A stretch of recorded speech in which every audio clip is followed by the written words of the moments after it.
ça fait plaisir de revenir sur ce plateau, ça va être vraiment fun. Le programme est déjà affiché, puis on est reparti pour un rendez-vous en continu. Ça va être génial. Et il ne manquait plus que vous qui êtes là devant votre écran.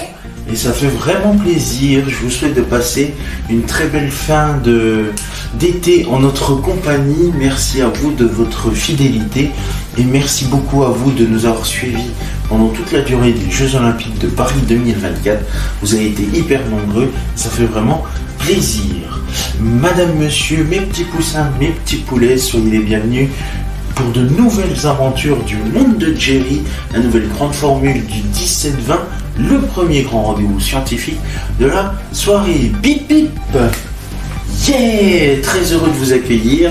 Vous êtes bien sûr Ado Kids TV, le meilleur de la jeunesse télévisuelle, disponible sur vos tablettes, vos smartphones et vos écrans d'ordinateur, et prochainement à la télévision. Quel est le programme de ce nouveau numéro, premier numéro en ces Jeux paralympiques? Et oui, maintenant on va continuer de faire la fête jusqu'à la semaine prochaine. Quel est notre programme de ce tout premier numéro des Jeux paralympiques de Paris 2024? Voici le programme de votre 18e numéro en ce mercredi 28 août 2024. Le voici qui s'affiche à l'écran. N'oubliez pas, à 17h30, votre rendez-vous scientifique qui s'intéresse à une nouvelle personnalité. Nous poursuivons dans les mathématiques. Nous allons parler d'un très célèbre mathématicien. Il s'agit de Henri Poincaré. À 18h, votre rendez-vous chimique qui vous propose une toute nouvelle expérience. Nous allons nous intéresser à l'oxydation et à l'oxyde de fer. Vous allez voir, ça va être génial. L'expérience du jour s'appelle la désoxydation. À 18h30, votre rendez-vous Cockshake qui vous propose les meilleurs cocktails milkshake. Nous allons poursuivre bien évidemment nos créations de cocktails milkshake pendant notre période estivale. 18e cocktail que nous allons proposer, non pas vraiment, mais en tout cas 15e cocktail que nous allons vous proposer. Nous allons vous proposer un cocktail pulpeux et même pétillant et pulpeux, non pulpeux moi. À 19h, votre rendez-vous d'information scientifique, le 19h Info, vous connaîtrez tout de l'actualité scientifique de ce mercredi 28 août 2024. Et enfin, votre rendez-vous culinaire à 19h30 qui vous attend et vous prépare les plus beaux repas, bien évidemment à réaliser. Et là, nous allons réaliser des spaghettis à la bolognaise. C'est très alléchant. Mais pour commencer notre aventure, comme d'habitude, dans ce nouveau numéro du 17h Théma qui vous attend dans quelques instants, nous allons nous intéresser à la géométrie. Nous en avions parlé il y a déjà 3 semaines. Et oui, il y a déjà 2-3 semaines, voilà. À la mi-août, le 11 août, on en avait parlé. Et bien là, en ce 28 août, 17 jours plus tard, nous allons poursuivre notre intérêt sur la géométrie euclidienne, non euclidienne, etc., etc. Vous connaissez notre programme par cœur, mais laissez-moi vous annoncer notre dicton du jour qui s'affiche également à votre écran. Je suis un découvreur, mon but est d'émerveiller. Pas beau ça? Et qui c'est qui l'a dit? Eh bien c'est notre très cher Jacques-Yves Cousteau, alias le commandant Cousteau. Eh bien j'espère que vous êtes aussi fort que notre commandant Cousteau.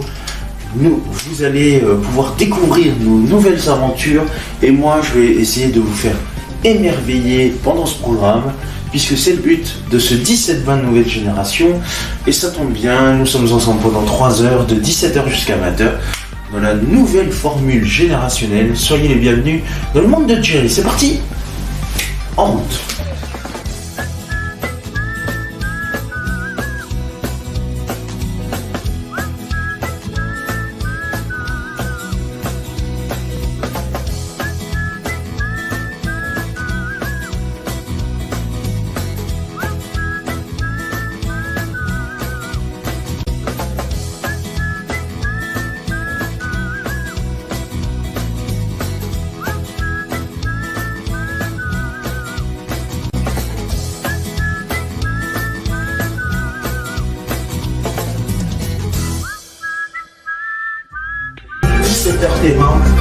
Pour une nouvelle session thématique théorique de la science. Vous savez à chaque fois qu'il faut une stylo, c'est le matériel nécessaire, et même quand on regarde Jerry, il y a toujours besoin de ça. Et vous êtes bienvenus dans ce puisque c'est pas trop normal.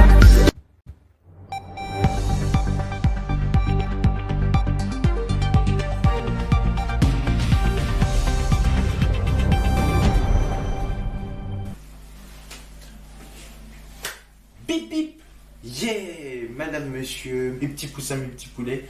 Bonjour, bienvenue à vous pour ce 18e numéro du 17h Théma, votre premier grand rendez-vous thématique scientifique sur AdoKids TV, le meilleur de la jeunesse télévisuelle, disponible sur vos tablettes, vos smartphones et vos écrans d'ordinateur.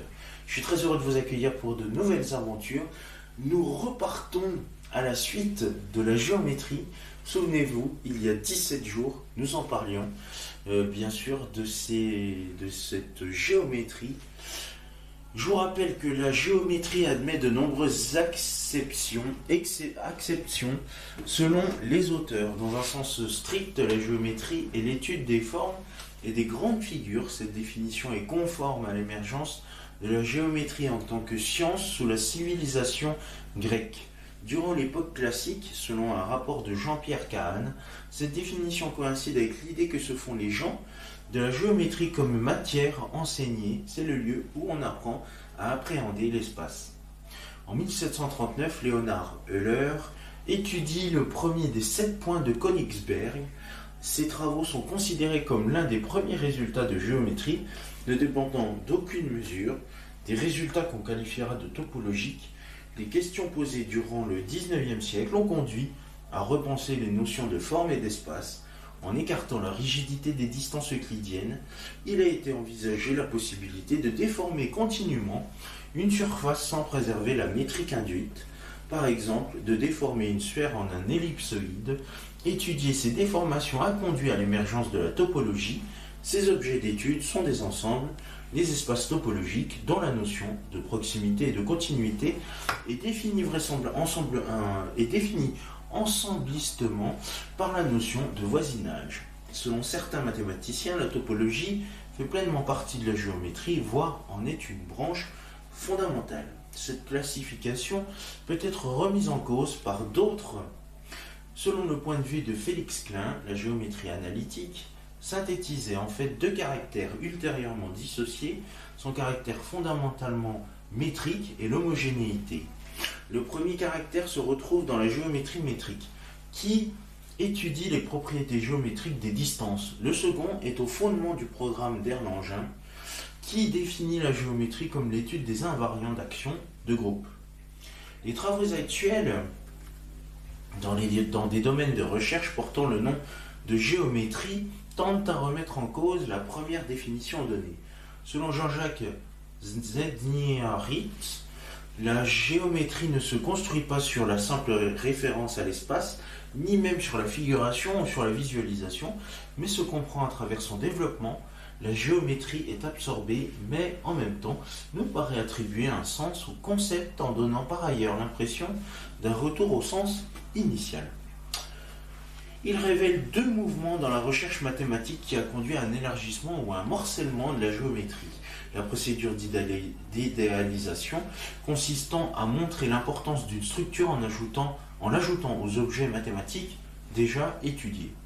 Au contraire, la procédure de thématisation consistant à dégager une nouvelle structure sous-jacente à des objets géométriques déjà étudiés.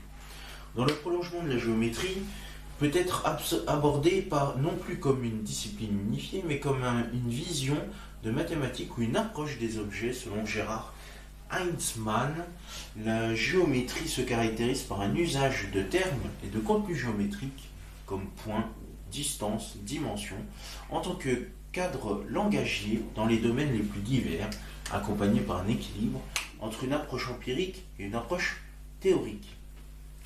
Longtemps, géométrie et astronomie ont été liées.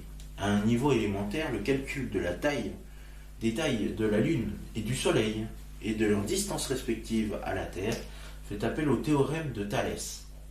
Dans les premiers modèles du système solaire, à chaque planète était associé un solide platonicien. Depuis les observations astronomiques de Kepler confirmées par les travaux de Newton, il est prouvé que les planètes suivent une orbite elliptique, dont le Soleil constitue un des foyers. De telles considérations de nature géométrique peuvent intervenir couramment en mécanique classique pour décrire qualitativement les trajectoires. En ce sens, la géométrie intervient en ingénierie dans l'étude de la stabilité d'un système mécanique, mais elle intervient encore plus naturellement dans le dessin industriel. Le dessin industriel montre les coupes ou les projections d'un objet tridimensionnel et est annoté des longueurs et des angles. C'est la première étape de la mise en place d'un projet de conception industrialisée.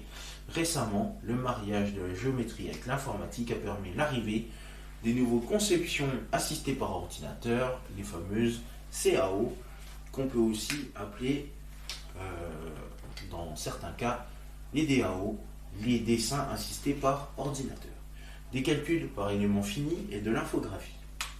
La trigonométrie euclidienne intervient en optique pour traiter, par exemple, de la diffraction de la lumière. Elle est également à l'origine du développement de la navigation maritime aux étoiles, avec les sextants, la cartographie, la navigation aérienne, pilotage aux instruments à partir des signaux des balises. Les nouvelles avancées en géométrie au XIXe siècle trouvent des échos en physique. Il est souvent dit que la géométrie riemannienne a été initialement motivée par les interrogations de Gauss sur la cartographie de la Terre. Elle rend compte en particulier de la géométrie des surfaces dans l'espace. Une de ses extensions, la géométrie lorentzienne, a fourni le formalisme idéal pour formuler les lois de la relativité générale. La géométrie différentielle trouve de nouvelles applications dans la physique post-newtonienne, avec la théorie des cordes ou des membranes. La géométrie non commutative, inventée par Alain Connes, tend à s'imposer pour présenter les bonnes structures mathématiques à la théorie, avec lesquelles travailler pour mettre en place de nouvelles théories physiques. La géométrie occupe une place privilégiée dans l'enseignement des mathématiques. De nombreuses études pédagogiques prouvent son intérêt. Elle permet aux élèves de développer une réflexion sur des problèmes, de visualiser des figures du plan et de l'espace, de rédiger des démonstrations, de déduire des résultats d'hypothèses énoncées, mais plus encore, le raisonnement géométrique est beaucoup plus riche que la simple déduction formelle, car il s'appuie sur l'intuition née de l'observation des figures. Dans les années 1960, l'enseignement des mathématiques en France insistait sur la mise en pratique des problèmes relevant de la géométrie dans la vie courante. En particulier, le théorème de Pythagore était illustré par la règle du 3, 4, 5 et son utilisation en charpenterie. Les involutions, les divisions harmoniques et les birapports étaient au programme du secondaire. Mais la réforme des mathématiques modernes née aux États-Unis et adaptée en Europe a conduit à réduire considérablement les connaissances enseignées en géométrie pour introduire de l'algèbre linéaire dans le second degré. Dans de nombreux pays, cette réforme fut fortement critiquée et désignée comme responsable d'échecs scolaires. Un rapport de Jean-Pierre Kahn dénonce le manque d'une véritable réflexion didactique préalable sur l'apport de la géométrie, en particulier une pratique de la géométrie vectorielle prépare l'élève à une meilleure assimilation des notions formelles d'espace vectoriel de forme linéaire, bilinéaire. Voilà un petit peu pour l'ensemble de la géométrie. Maintenant revenons un petit peu, comme on avait dit, aux différentes géométries. Souvenez-vous, on avait parlé qu'il y avait 5 branches en géométrie. Alors on va déjà parler de la géométrie affine. La géométrie affine est la géométrie des espaces affines. Il s'agit grossièrement d'ensemble de points définis par des propriétés spécifiques permettant de parler d'alignement, de parallélisme, d'intersection. Les notions de longueur et d'angle lui sont toutefois étrangères. Elles dépendent de structures supplémentaires traitées dans le cadre de la géométrie euclidienne. Dissocier les notions propres à la géométrie est récent dans l'histoire des mathématiques. La définition formelle actuelle d'un espace affine présuppose la donnée d'un espace vectoriel appelé l'espace directeur. 2 points d'un espace affine peuvent se soustraire pour donner un vecteur de l'espace directeur. Parmi les résultats remarquables de la géométrie affine, on peut citer le théorème de Thalès qu'on a vu, l'associativité du barycentre, le théorème de Ménélos, d'ailleurs on en parlera des théorèmes, et le théorème de Ceva. Un certain nombre de résultats de la géométrie affine s'étendent dans le cadre de la géométrie projective. Le complémentaire d'un hyperplan projectif dans un espace projectif apparaît naturellement comme un espace affine. Le groupe de transformation d'un espace affine est appelé groupe affine. Il est engendré par les dilatations, les transvections et les translations. Certaines transformations, comme les inversions, ne préservent pas les propriétés de la géométrie affine. En géométrie différentielle, la donnée d'une connexion plate équivaut à la donnée d'un atlas dont les applications de changement de carte sont des transformations affines. Comment traduire cette géométrie affine ? Eh bien, regardez, on va en parler ici. Je vais essayer de vous représenter ça comme ça. La géométrie affine.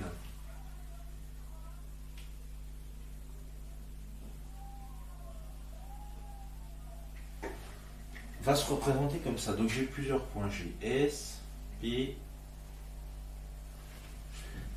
P, Q et R.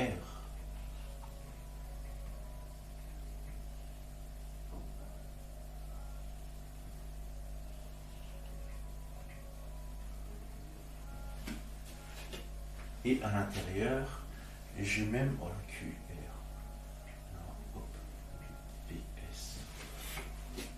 Voilà à quoi ressemble une géométrie affine. Vous voyez que nous avons donc l'intérieur de la pyramide, ici qui est représenté par une base triangulaire, et ensuite on a projeté avec P la forme en 3D. Voici ce qu'est la géométrie affine.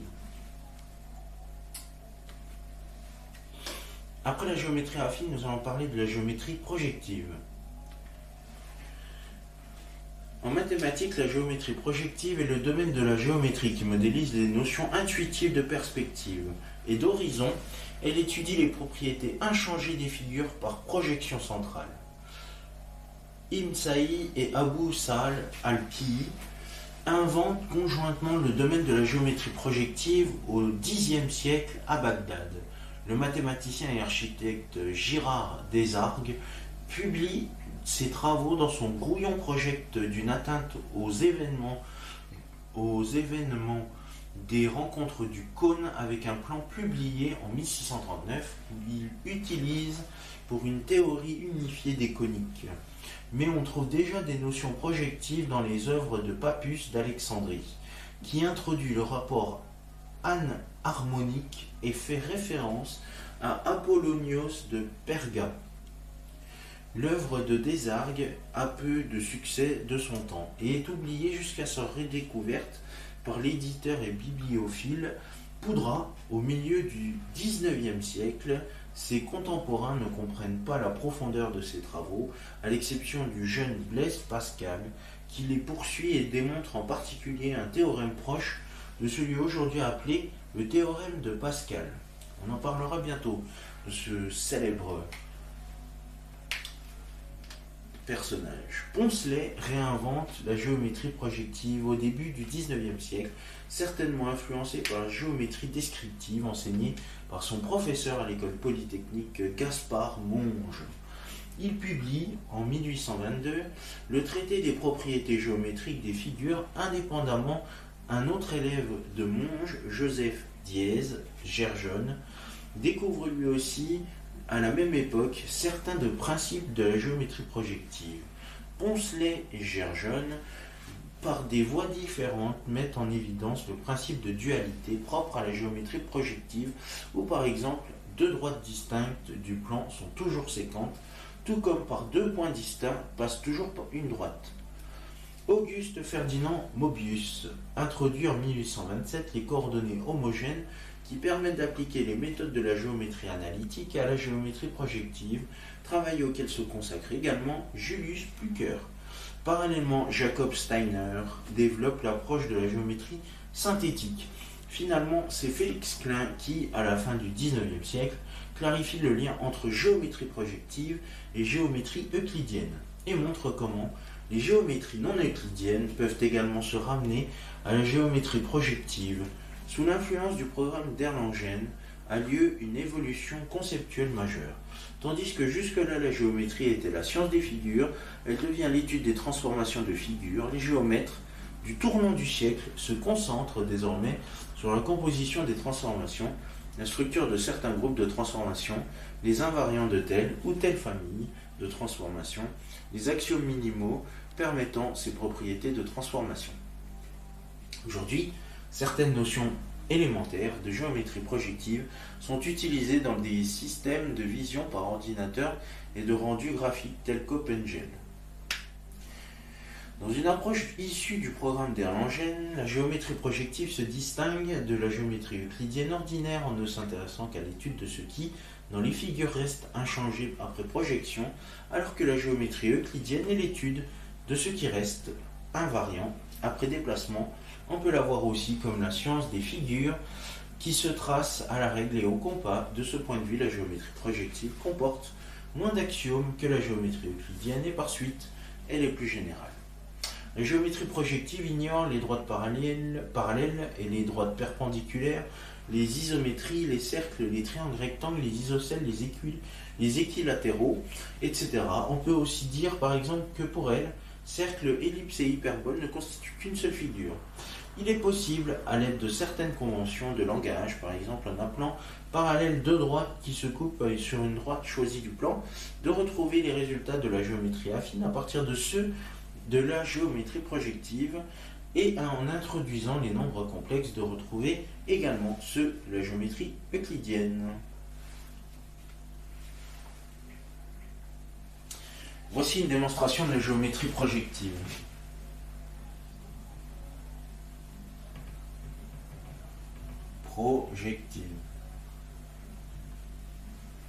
Regardez, je vais partir d'un seul point, je vais tracer plusieurs droites.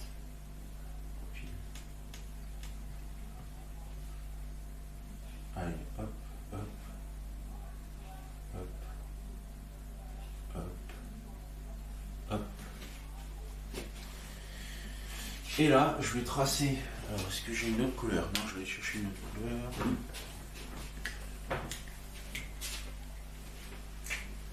Là, je vais tracer une couleur, hop, et une couleur.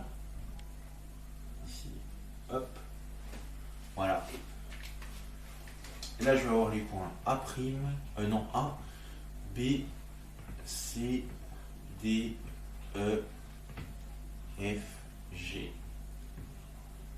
H, I, J.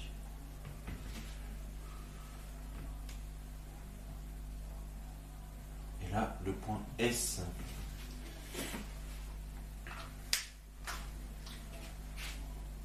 Je peux faire comme ça aussi. A', B', C', D' et E'. Voilà. Donc le birapport qui est invariant par rapport à la projection centrale est une notion de géométrie projective, puisque du coup, il n'y a pas de question de perpendiculaire, de parallélisme, etc. Vous voyez bien que AB ici n'est pas parallèle à AB'. Vous voyez bien que CD n'est pas parallèle à C'D'. Vous voyez bien qu'ils ne sont pas du tout perpendiculaires les uns aux autres, puisque ici, nous n'avons pas de côté perpendiculaire, que ce soit ici sur cette ligne rouge ou en haut. Donc voilà, c'est une géométrie projective.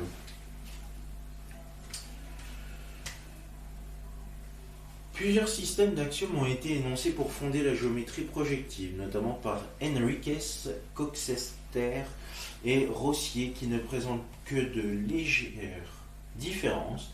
Les éléments fondamentaux sont les points, les droites et les plans sont certains ensembles de points.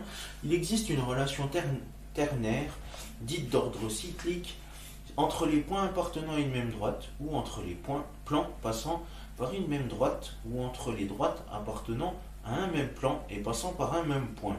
Et la bonne nouvelle, c'est que nous en parlerons dans notre prochain numéro sur le 17h théma. Nous en continuerons Et je ne dis pas une prochaine fois, mais demain. Voilà, c'est la fin de cette édition. Merci à vous de votre fidélité, de nous avoir suivis dans ce 17h théma. Prochain rendez-vous du 17h théma demain. Nous poursuivrons avec la géométrie. Dans un instant, vous avez rendez-vous avec le 17h30 sur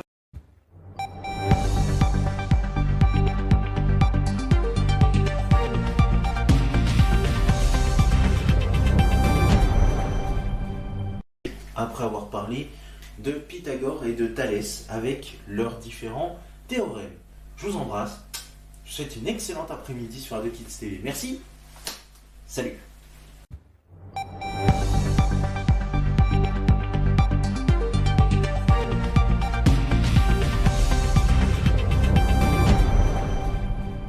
Mes petits poussins, mes petits poulets, vous pouvez voir s'afficher sur votre écran les réseaux sociaux, mais aussi le compte YouTube d'AdoKids TV. Commentez, likez sur Facebook et Instagram et abonnez-vous à la chaîne YouTube d'AdoKids TV. Et c'est ainsi que se termine ce 17h théma. Merci à vous de votre fidélité et de nous avoir suivis. Nous nous retrouverons pour de nouvelles aventures dès demain. Et tout de suite, il va y avoir votre rendez-vous scientifique le 17h30 avec l'histoire d'un des plus grands scientifiques de notre ère. Vous avez vu les réseaux sociaux, je vous embrasse et je vous souhaite une excellente fin d'après-midi sur AdoKids TV ensoleillée. Merci. Salut.